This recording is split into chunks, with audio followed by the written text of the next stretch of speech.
अधिकार नहीं है कि प्रोफेसर से कर सके, अपनी सीट समायोजित कर विभाग से हम कर सके।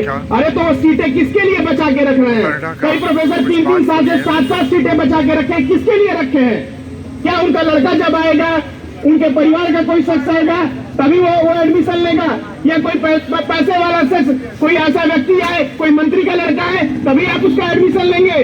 क्या गरीब और जो वंचित इलाकों से आते हैं उन लड़कों को उसमें एडमिशन नहीं मिलेगा? क्यों आपने बचा के रखा है? क्या इसका जवाब है? उनके पास नहीं है। हम लोग ये पहला विश्वविद्यालय है, पूरे सीयूईटी में 4 विश्वविद्यालय है, डीयू, जेएनयू, बीडीएयू, लेकिन ये पहला विश्वविद्यालय है जिसने अपना बुलेटिन 25 दिनों बाद जारी किया फॉर्म निकलने के। कितने लड़के फॉर्म भर दिए, उनको पता ही नहीं था कि बीएचयू उसमें है या नहीं है, उनके डिपार्टमेंट में सीटें हैं या नहीं है, उनको पता ही नहीं चला। लेकिन ये 25 दिन के बाद बुलेटिन लेके आए। वो भी कब लेके आए? जब उन 25 दिनों में 10 बार लड़के गए, 10 बार लड़कों ने आंदोलन किया कि बुलेटिन निकालिए, बुलेटिन निकालिए, हम स्पष्ट जानना चाहते हैं कि कितनी सीटें हैं किसके अंडर में।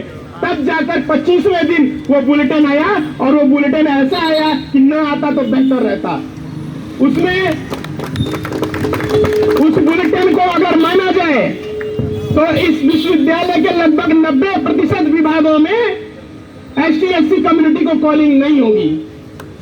उसको अगर माना जाए, अगर उस बुलेटिन के आधार पर एडमिशन होगा तो इस विश्वविद्यालय के 100% विभागों में सिर्फ प्रोफेसर के लड़के भरेंगे, किसी पूंजीपति का लड़का भरेगा।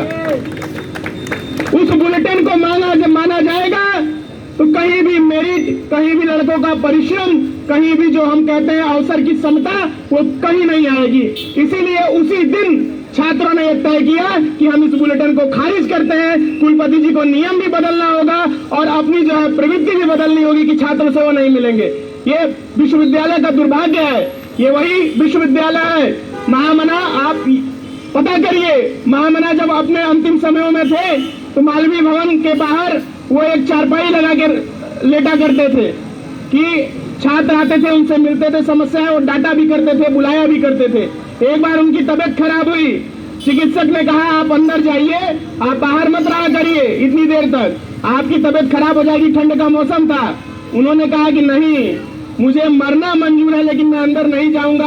हो सकता है कि कोई लड़का यहाँ से आए और मुझे वहां न देख के संकोचवश उसकी कोई समस्या होगी, वो मुझसे नहीं कह पाएगा।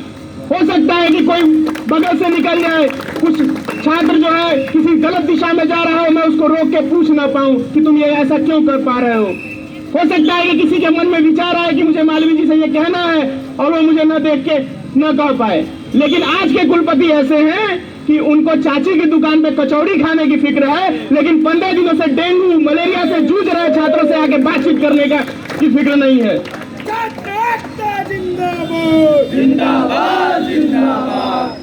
अरे कम से कम उसी चाची की दुकान पे उनके लड़कों से पूछ लेते कि काशी हिंदू विश्वविद्यालय के छात्रों का चरित्र क्या रहा है, जाके पता कर लीजिए। जब प्रशासन ने, आज से बहुत से दशकों पहले की बात है, हमारे पहले के जो भाई हैं, अगर